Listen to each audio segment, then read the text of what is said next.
Hola a todos, este video que voy a grabar es muy importante porque les voy a exponer y le vamos a demostrar de cierta forma al mundo el gigantesco bias que tienen los medios tradicionales, y en este caso la BBC, quien me contactó hace 2 semanas para una entrevista sobre la política estadounidense. Yo tuve, digamos, la cortesía de responderles a todas las preguntas que hicieron, y como no les gustó la respuesta, decidieron censurar la entrevista. Les voy a dar todos los detalles y perdón si no estoy mirando siempre la cámara, voy a estar leyendo mi laptop, que es donde tengo toda la información, y les voy a ir contando y les voy a ir dándole todas las respuestas que yo les ofrecí a la BBC y por las cuales posteriormente decidieron que no publicarían la entrevista. El pasado, el pasado 10 de septiembre, se comunica con mi compañía una periodista de la BBC el 10 de septiembre.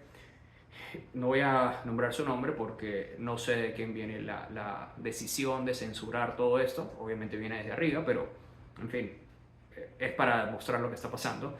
Dice: soy una corresponsal de la BBC, les voy a dejar capturas de todo esto, solo con su nombre tachado para evitar problemas. Soy una periodista de la BBC y me especializo en hacer cobertura de las elecciones de Estados Unidos y Latinoamérica. Recientemente acabamos a cubrir las elecciones en Venezuela, ahora estoy en Washington, perdón que estoy traduciendo del inglés al español. Y ahora estoy escribiendo una pieza sobre las preocupaciones de cómo el comunismo son a key issue for some Latino voters in the US election this year. Y he visto que Manuel Rincón ha posteado un par de posts en español en sus cuentas de social media, warning voters, advirtiendo a los votantes que votar por Kamala podría liderar a Estados Unidos a algo así como Venezuela o Cuba. Me informan de esto. Creo que 2 días después yo les digo: ok, no hay problema, denle mi contacto. La periodista me contacta directamente a mi cuenta de correo electrónico. Ella envió ahí un par de tweets en los que yo había publicado, que ellos siempre con la tilde así como disinformation o whatever. Y ya va que estoy aquí buscando el correo. Ok, aquí está. Y me escribe: hola Manuel, me escribe saludándome. Estoy escribiendo una pieza about how language about communism has been used in campaign material and social media posts, ¿okay? En particular para hacer targeting de los votantes cubanos. Y me dice: y quisiera entrevistarte para que me ofrezcas tu punto de vista. Yo le digo: ok, sí, no hay problema. Yo te puedo responder de los posts y las publicaciones y lo que sea que haya dicho. Entonces, ella me hace una serie de preguntas. No fue una entrevista hablada, sino que era para digamos, el reportaje completo. Entonces ella me envió un cuestionario para que yo se lo respondiera, e invertí unas, qué sé yo, 1 hora y media, 2 horas respondiendo todo su cuestionario. Entonces su primera pregunta fue: ¿do you believe there is a real fear among some Latino voters? ¿Crees que hay un miedo real de algunos votantes latinos, particularmente esos que pueden haber emigrado de países como Cuba o Venezuela, sobre la retórica del comunismo y el socialismo? Esta es mi respuesta.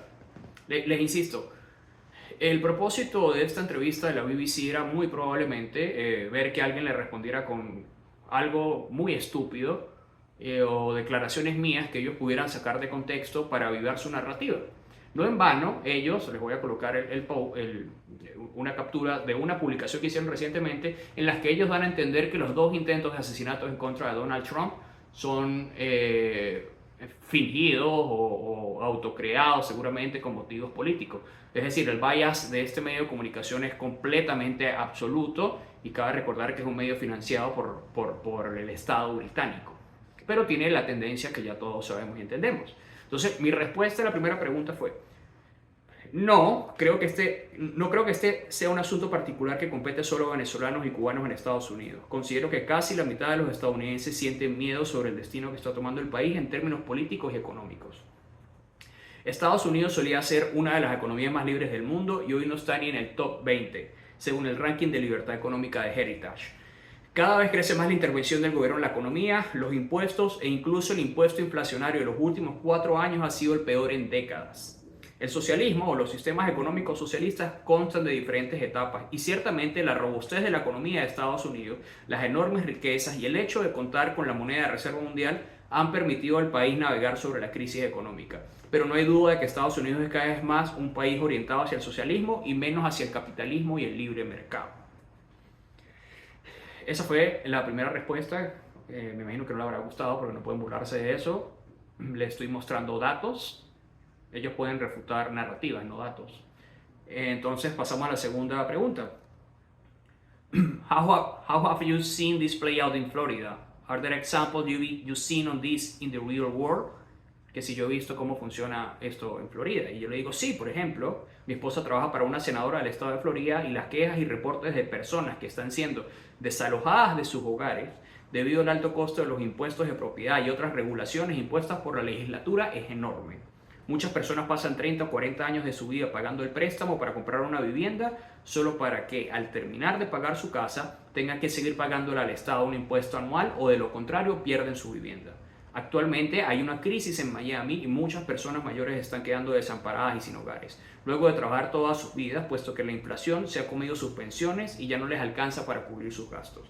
Entonces, si no pagan el impuesto de propiedad, un juez les ordena ser desalojados y terminan viviendo en las calles o en un albergue del Estado. Esa es la otra pregunta o la respuesta que imagino que no les habrá gustado porque no sirve a su narrativa, una vez más. Entonces aquí viene, obviamente sus preguntas siempre son malintencionadas y me dice, ¿tienes a genuine belief, una creencia real de que las comparaciones que se hacen entre el Partido Demócrata y líderes en este tipo de lugares, es decir, Cuba, Venezuela, cuando por ejemplo Kamala Harris ha hablado acerca del capitalismo, no está en contra, no está a favor de abolir la propiedad privada? ¿Tú crees que es justo de brindarle etiquetas como marxista o comunista? Y esta es mi respuesta. Bueno, yo personalmente creo que la etiqueta de comunista siempre ha sido mal empleada debido a que la etapa de comunismo nunca ha sido alcanzada, ni siquiera en países como Cuba, debido a que el Estado nunca termina de desaparecer y jamás se establece la dictadura del proletariado. Lo que sí hay es sistemas socialistas más o menos desarrollados y en distintas fases. En ese sentido, importan mucho más las acciones y planes económicos que la retórica.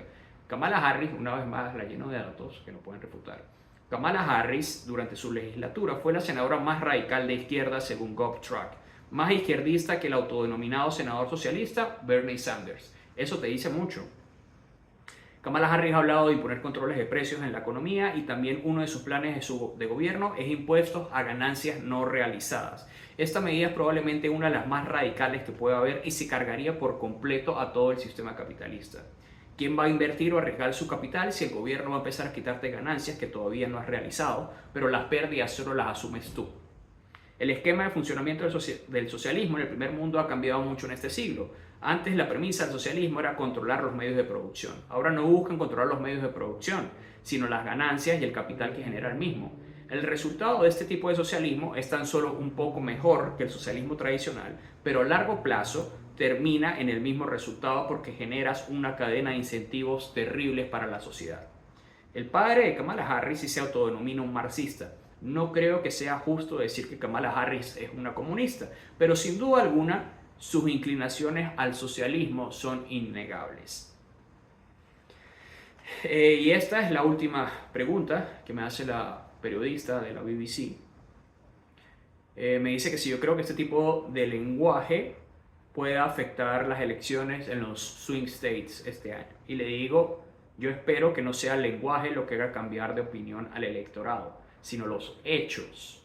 Estados Unidos ha vivido en los últimos años la peor inflación en décadas. Yo vivo en Miami y mi renta ha subido más del 100%. Muchos alimentos cuestan entre 50 y 80% más que hace unos años y la situación es realmente muy difícil para muchos estadounidenses hoy en día. No es una retórica, son hechos que ellos se niegan a reportar. Por otra parte, la actual administración ha sido muy complaciente por no utilizar otra terminología con las dictaduras de la región. Y de aquí vienen también las acusaciones de inclinarse al socialismo, no solo en políticas económicas, sino en alianzas internacionales. Por ejemplo, Pese a que la administración Biden dice repudiar el robo de las elecciones de Maduro y las violaciones a derechos humanos, la realidad es que este gobierno levantó sanciones de petróleo a Maduro que había impuesto Trump, algo que le ha ayudado al régimen de mi país a financiar su aparato de represión. También liberó a 2 narcosobrinos de Nicolás Maduro que habían sido capturados durante el gobierno de Trump y, por si fuera poco, también liberaron a Alex Saab. Si buscas en los servidores de la BBC encontrarás quién es este peligroso sujeto. Por tanto, te insisto, no es solo una retórica, hay una cantidad de hechos innegables y por el amor que siento hacia Estados Unidos, espero que no siga el camino que destruyó a Venezuela y otros países en el pasado. Pues bien, esta entrevista fue hace 2 semanas y luego de algunos días, la periodista de la BBC escribe diciendo: lo lamentamos mucho, pero la entrevista finalmente no será publicada porque hemos decidido cambiar el subject o el tema de la misma. Qué casualidad, ¿no? ¿Será que no les gustaron las respuestas? ¿O qué estaban esperando? Es evidente lo que pasa. Trataron de, como hacen muchas veces, de crear emboscadas a personas que tienen cierta, vamos a decir, cierta repercusión mediática para tratar de ridiculizarlos, y cuando no sirve su narrativa, simplemente lo sacan del aire. Y lo lamentable, o sea, lo peor de todo, o sea, bueno, entenderías que si es que yo les estoy escribiendo, buscándolo, miren, por favor, denme una entrevista que yo quiero decirle al mundo lo que está pasando. No, ellos me escriben, ellos me buscan, ellos me hacen perder un par de horas de mi vida para responder a las preguntas e inquietudes que tienen, y como sencillamente no les gustan las respuestas porque no sirve su narrativa, entonces deciden censurarla. Lamentablemente para ellos, ahora existen las redes sociales, y aunque ellos se nieguen a reportar la verdad de lo que piensan las personas, sin esos labels estúpidos que ellos pueden poner libremente en sus medios de comunicación, ahora la gente sí puede saber la realidad a través de las redes sociales. Entonces, ya ustedes entienden lo que está pasando. Lo único que les voy a pedir, ayuden a compartir este video para que la gente entienda, sin la manipulación del mainstream media, qué es lo que está ocurriendo en Estados Unidos, y para que también puedan entender cómo ese mainstream media intenta manipular a la población e intenta sacar de contexto y ridiculizar a las personas tan solamente para imponer a su agenda. Muchas gracias.